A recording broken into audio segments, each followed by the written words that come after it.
ഇത് അവസാനിപ്പിച്ചേ തീരൂ. മനോരമയുടെ 3 ചിത്രങ്ങൾ പങ്കുവെക്കുന്നുണ്ട് സ്റ്റോപ്പ് എന്ന് പറഞ്ഞുകൊണ്ട്. ഈ 3 ചിത്രങ്ങളിലും കുട്ടികളാണ് പ്രതികളായി മാറിയിരിക്കുന്നത്. 10ാം ക്ലാസ്സുകാരൻ കൂട്ടത്തറ്റിൽ പരിക്കേറ്റിട്ട് മരിച്ചുപോയിട്ടുണ്ട്.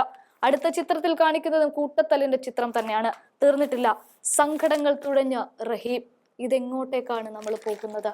കുട്ടികളടക്കമുള്ളവർ, ഈ 2000-ൽ ജനിച്ച കുട്ടികളെ എന്ത് ചെയ്യണമെന്ന് മാതാപിതാക്കൾക്ക് പോലും അറിയുന്നില്ല. കാരണം ഈ മൊബൈൽ ഫോണിന് അഡിക്റ്റ് ആയതാണോ, ലഹരിക്ക് അഡിക്റ്റ് ആയതാണോ, കൊറോണയ്ക്ക് ശേഷം സംഭവിച്ച സംഭവ വികാസങ്ങളാണോ, എന്താണ് എന്നറിയുന്നില്ല. നേരം വെളുത്ത് രാവിലെ പാലിനോടൊപ്പം മുമ്പിലെത്തുന്ന ഈ പത്രം തുറന്നു നോക്കി ഒരു ചായയും കുടിച്ചത് വായിക്കാനിരിക്കുമ്പോൾ തൻ്റെ കുട്ടിയെ സ്കൂളിലേക്ക് വിടണമോ വേണ്ടയോ എന്ന് ആലോചിക്കുന്നതാണ്. രാവിലെ വീട്ടിൽ നിന്ന് കോള് വരുന്നുണ്ട്. സുരക്ഷിതമല്ലേ, ഓക്കെ അല്ലേ, പ്രശ്നങ്ങളൊന്നുമില്ലല്ലോ. പേടിയാണ്. ദൂരെ ജോലിക്ക് പോകുന്നവരായിക്കോട്ടെ, പഠിക്കാൻ അയക്കുന്ന കുട്ടികളായിക്കോട്ടെ, എല്ലാവരും ഭയപ്പാടിലാണ്. സന്തോഷത്തിന്റെ റീലുകൾ പായുന്നതിനിടയിൽ പോലും ഇങ്ങനെ ചുറ്റിയ കൊണ്ടടിക്കുന്നതിന്റെയും തല്ലി തകർക്കുന്നതിന്റെയും വാർത്തകൾ മുന്നിൽ വന്നു പായുമ്പോൾ എന്ത് ചെയ്യണമെന്നറിയുന്നില്ല. പിന്നെയും വീട്ടിൽ നിന്ന് കോളുകൾ വരികയാണ്. ഇന്ന് മക്കളില്ലാത്തതിൽ സങ്കടമൊന്നുമില്ല, മക്കൾ ഉള്ളത് കൊണ്ടാണ് ഭയം. ഇവരെ എന്ത് ചെയ്യണമെന്നറിയുന്നില്ല.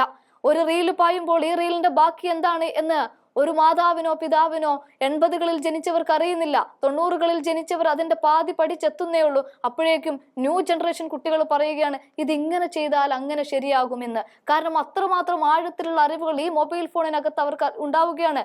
പിന്നെയോ മൊബൈലിലെ കൊലവിളിയുടെ ചാറ്റുകൾ പിന്നെയും മുമ്പിലേക്ക് വന്ന് നിറയുകയാണ്. എന്താണ് പറയുന്നത്? കൊന്നു തീർക്കുമടാ, കൊന്നു തീർക്കും, ഇനി ഒരവസരമില്ല. പണ്ട് കയ്യും കാലും ഒടിച്ചിടുമെന്നൊക്കെ പറയുന്നുണ്ടായിരുന്നു. പക്ഷെ ആ കാലമൊക്കെ മാറിയിട്ട് കൊന്നു തീർക്കുമെന്ന് പറഞ്ഞാൽ കൊന്നു തീർക്കുന്ന അവസ്ഥയിലേക്ക് എത്തുകയാണ്. ഇതെവിടെയാണ് സംഭവിച്ചിരിക്കുന്നത്? ഇവിടെ ഇന്നത്തെ ഒരു ബൈറ്റിൽ വി.ഡി. സതീശൻ പറയുന്നുണ്ട്, ചെറിയ എന്തെങ്കിലും ലഹരി ഉണ്ടെങ്കിൽ കുറച്ച് കയ്യിൽ വെക്കുന്നവനെ പിടിക്കുന്നു, പക്ഷെ ഈ മാഫിയകളെ, ഇതിറക്കുന്നവരെ, ആ ബിനാമിയെ അത് കണ്ടെത്താൻ പറ്റുന്നില്ല. ഇത് പാക്ക് ചെയ്ത് ഡ്രൈവർ പലയിടങ്ങളിലേക്ക് എത്തുമ്പോൾ ആ ഡ്രൈവറെ പിടിക്കുന്നു. പക്ഷെ ഇത് എവിടെ നിന്ന് വരുന്നു, ഇതിന്റെ ഉറവിടം എന്താണ്, അന്വേഷിച്ചെത്താൻ പറ്റുന്നില്ല. എക്സൈസ് എന്ത് ചെയ്യുന്നു എന്ന് ചോദിച്ചാൽ അവർ തപ്പിത്തടഞ്ഞ് നടക്കുന്നു എന്ന് പറയാം. പിന്നെയോ ആഭ്യന്തരം എന്ത് ചെയ്യുന്നു എന്ന് ചോദിച്ചാൽ പറയാൻ പറ്റുന്നില്ല. വീണ്ടും വി.ഡി. സതീശൻ പറയുകയാണ്, SFI പിള്ളേരാണ് ഇതിനകത്തിരിക്കുന്നത് എന്ന്. അവരുടെ കൊത്തളങ്ങളിൽ ലഹരി കിട്ടിയില്ല എങ്കിൽ, ലഹരിക്കുള്ള പണം കിട്ടിയില്ല എങ്കിൽ വരുന്ന കുട്ടികളെ അവർ തല്ലി ചതച്ച് ഇല്ലാതാക്കുകയാണ്. ഇന്നലെ ഒന്ന് ചായക്ക് കടിമേടിക്കാൻ പോയ ഷഹബാസിന്റെ അവസ്ഥ എന്ന് പറയുന്നത് ഇന്ന് കെട്ടും കെട്ടി പള്ളിക്കാട്ടിലേക്ക് അവർ എടുക്കുകയാണ്. നാളെ പരീക്ഷ എഴുതാൻ പേന എടുക്കേണ്ട മക്കൾ ഇന്നലെ എടുത്തത് എന്താണ് എന്ന് നമുക്കറിയുന്നില്ല. ഇന്നലെ അവര് ബുക്കുകൾ മറിച്ചു കൂട്ടുന്നതിന് പകരം, പേജുകൾ എണ്ണി അവർ പഠിക്കുന്നതിന് പകരം, എഴുതി പഠിക്കുന്നതിന് പകരം അവർ ചെയ്തത് നെഞ്ചിടിച്ച് തകർക്കുകയാണ്. പലതരത്തിലുള്ള വീഡിയോകൾ നമ്മൾ കണ്ടു. ചുറ്റിക കൊണ്ടടിച്ചതിന്റെ ക്ഷീണം ഇന്നും നമ്മുടെ ഉള്ളിൽ മാറിയിട്ടില്ല. മരവിച്ചു കിടക്കുന്ന തലയായി മാറിയിട്ടുണ്ട് നമ്മളൊക്കെ. എന്താണെങ്കിലും ഇതുമായി ബന്ധപ്പെട്ടിട്ടുള്ള പല വീഡിയോകളിൽ ഒന്ന് വി.ഡി. സതീശൻ ഇതുമായി ബന്ധപ്പെട്ട് കൃത്യമായി പറയുന്നുണ്ട്. ആ വീഡിയോ നമുക്കൊന്ന് കണ്ടു നോക്കാം. സംസ്ഥാനത്തെ ഞെട്ടിക്കുന്ന സംഭവങ്ങളാണ് നടന്നുകൊണ്ടിരിക്കുന്നത്. ലഹരി വ്യാപനം എത്ര വ്യാപകമായി എന്നുള്ളതാണ്. ആ ലഹരി വ്യാപനം നമ്മുടെ സംസ്ഥാനത്ത് അക്രമ സംഭവങ്ങൾ വർദ്ധിപ്പിക്കുകയാണെന്നും ആ അക്രമത്തിന്റെ സ്വഭാവം തന്നെ മാറിയെന്നും ഞങ്ങൾ നിയമസഭയിൽ വളരെ ഗൗരവതരമായി കഴിഞ്ഞ ആഴ്ച ഉന്നയിച്ച വിഷയമാണ്. ഈ സംസ്ഥാനത്ത് ഇതുവരെ ഉണ്ടാകാത്ത തരത്തിലുള്ള അക്രമങ്ങളാണ് വ്യാപിക്കുന്നത്. കുട്ടികളുടെ ഇടയിൽ ലഹരി വ്യാപകമായി വ്യാപിക്കപ്പെടുകയാണ്, ലഹരി വ്യാപകമായി വിതരണം ചെയ്യുകയാണ്. ഏറ്റവും ലഹരി വസ്തുക്കൾ കേരളത്തിൽ ഏറ്റവും സുലഭമായ സംസ്ഥാനമായി കേരളം മാറിയിരിക്കുന്നു. ഗവൺമെന്റ് എന്താ ചെയ്യുന്നത്? കൺസ്യൂമേഴ്സിനാണ്, ചെറിയ ക്വാണ്ടിറ്റി കയ്യിലുള്ള ഇത് ഉപയോഗിക്കുന്ന ആളുകളെ മാത്രമാണ് വിളിക്കുന്നത്. ഒരിക്കലും ഇതിന്റെ സോഴ്സ് എവിടെയാണെന്ന് അന്വേഷിച്ച് ഒരു ഗവൺമെന്റ് ഏജൻസിയും പോകുന്നില്ല, എക്സൈസും പോകുന്നില്ല, പോലീസും പോകുന്നില്ല. പറഞ്ഞല്ലോ, മിനിറ്റുകൾക്ക് മാർക്ക് വേണമെങ്കിലും ഏറ്റവും മാരകമായ ഈ സബ്സ്റ്റൻസ് കിട്ടുന്ന ഒരു സംസ്ഥാനമായിട്ട് കേരളം മാറിയിരിക്കുകയാണ്. എല്ലാ സ്ഥലത്തും അവൈലബിൾ ആണ്. കുട്ടികൾ SSLC പഠിക്കുന്ന കുട്ടികളിൽ അവരുടെ പാർട്ടി നടത്തുകയാണ്, ഡ്രഗ് പാർട്ടി നടത്തുകയാണ്. വലിയ വമ്പന്മാര് വലിയ 5 സ്റ്റാർ ഹോട്ടലുകളിൽ ഡ്രഗ് പാർട്ടി നടത്തുകയാണ്. ഇപ്പൊ എല്ലാ സ്ഥലത്തും ഡ്രഗ് പാർട്ടികളാണ്. ഒഴിഞ്ഞുകിടക്കുന്ന വീടുകളിലും പൊതുസ്ഥലങ്ങളിലും ഒഴിഞ്ഞുകിടക്കുന്ന പറമ്പുകളിലും കലിങ്കിന്റെ അടിയിലും ബീച്ചിലും മറൈൻ ഡ്രൈവിലും എല്ലാ സ്ഥലത്തും ഡ്രഗ് പാർട്ടികൾ നടക്കുകയാണ്, പരസ്യമായി നടക്കുകയാണ്. ഈ ഒറ്റ കൊടുക്കുന്ന കേസുകൾ മാത്രമാണ് ഇവിടെ എൻഫോഴ്സ്മെന്റ് എന്ന് പറയുന്ന സംഭവമില്ല. പിന്നെ ബോധവൽക്കരണം നടത്തിയെന്നാണ് പറയുന്നത്. ആ സ്റ്റേജൊക്കെ കഴിഞ്ഞു.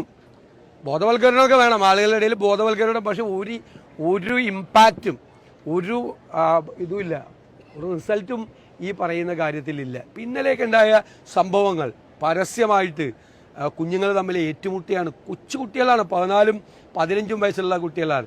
പല ട്രാൻസ്പോർട്ട് ബസ് സ്റ്റാൻഡുകളിലും പ്രൈവറ്റ് ബസ് സ്റ്റാൻഡുകളിലും സ്കൂൾ വിട്ട് വന്നു കഴിഞ്ഞാൽ, കോളേജ് വിട്ട് വന്നു കഴിഞ്ഞാൽ 2 ഗ്യാങ്ങുകളായി തിരിഞ്ഞ അടിയാണ്. ഒരു കുട്ടി ഇന്നലെ കൊല ചെയ്യപ്പെട്ടു. വ്യാപകമായി ക്യാമ്പസുകളിൽ റാഗിംഗ് ആണ്, ഡ്രഗ്സിൻ്റെ അടിസ്ഥാനത്തിലാണ്. ഒരു സൈഡിൽ SFI ആണ്, ഒരു സൈഡിൽ SFI ആണ്. SFI നേതാക്കന്മാർക്ക് ഡ്രഗ്സ് അടിക്കാനും വെള്ളം അടിക്കാനും പൈസ കൊടുത്തില്ലെങ്കിൽ ക്രൂരമായിട്ടുള്ള റാഗിംഗ് ആണ്.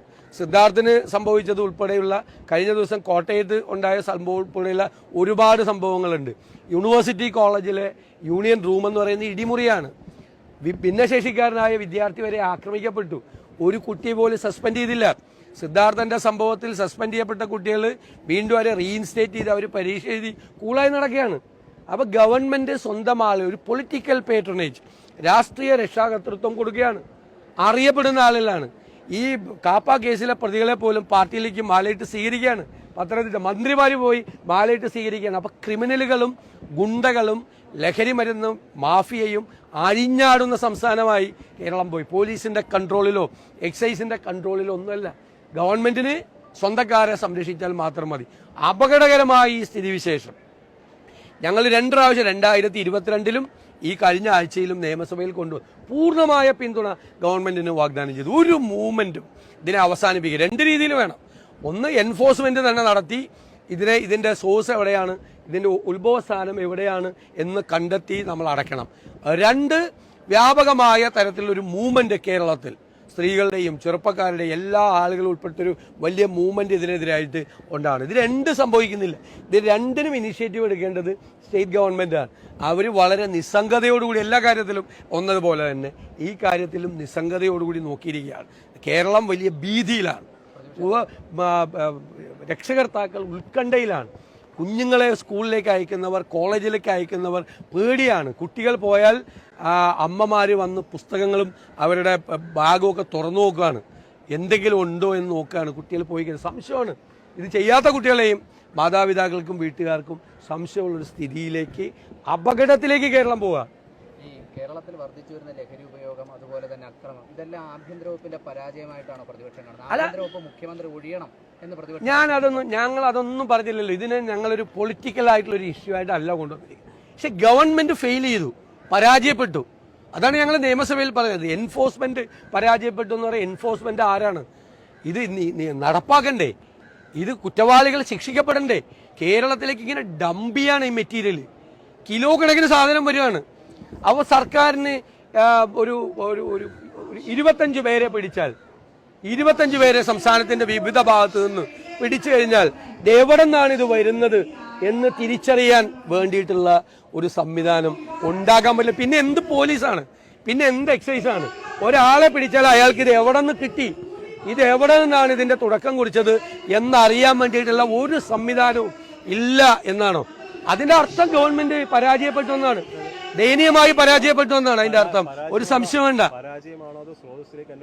അല്ല, അത് പോകുന്നില്ലല്ലോ. ഞങ്ങൾ തന്നെ പല പ്രാവശ്യം, അതായത് ഞാൻ പറഞ്ഞില്ല, ഇതിനകത്ത് ഒരു രാഷ്ട്രീയ രക്ഷാകർതൃത്വമുണ്ട്. നിങ്ങൾ ആലപ്പുഴ, കൊല്ലം ജില്ലകളിലേക്ക് ഒന്ന് അന്വേഷിച്ച് നോക്കിയേ. ഇതുമായിട്ട് ബന്ധപ്പെട്ട ഈ മാഫിയയെ ലോക്കലായിട്ട് പ്രൊട്ടക്ട് ചെയ്യണം. ഞാൻ പൊളിറ്റിക്കൽ പേട്രണേജ്, രാഷ്ട്രീയ രക്ഷാകർതൃത്വം എന്നുള്ള വാക്ക് സൂക്ഷ്മതയോടുകൂടിയാണ് ഉപയോഗിച്ചത്, വെറുതെ പറഞ്ഞതല്ല. ഞങ്ങൾ ഇതിനു മുമ്പ് പറഞ്ഞാണ്, നിയമസഭയിൽ പറഞ്ഞ വാക്കാണ് ഞാൻ പുറത്തു പറയുന്നത്. ഉണ്ട്, അതിന്റെ സംരക്ഷണമുണ്ട്. അതാണ് അപകടത്തിലേക്ക് എത്തിക്കുന്നത്. ഇവിടെ ഒടുക്കം പറയാനുള്ളത്, ഇനി ഇത്തരം വാർത്തകൾ വരാതിരിക്കട്ടെ. ഇനി നമ്മുടെ മക്കളിൽ ആരും തന്നെ ഇങ്ങനെ ഇല്ലാതാവുന്നത് ഇല്ലാതാവട്ടെ എന്ന് മാത്രമാണ്.